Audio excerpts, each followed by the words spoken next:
informação da dieta da selva, certo? Seguinte, Gabi já tem um pouco de experiência na dieta da selva, né? É. Você começou a ter quanto tempo?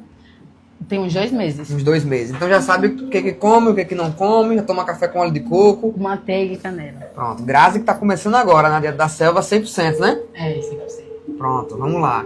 Como é que funciona a nossa dieta? Nossa dieta a gente vai fazer o seguinte, a gente vai pegar aqui, ó, carne. Aí vai comer a carne até a saciedade, certo? Vou servir vocês duas, uma carne pra você, uma carne pra mim.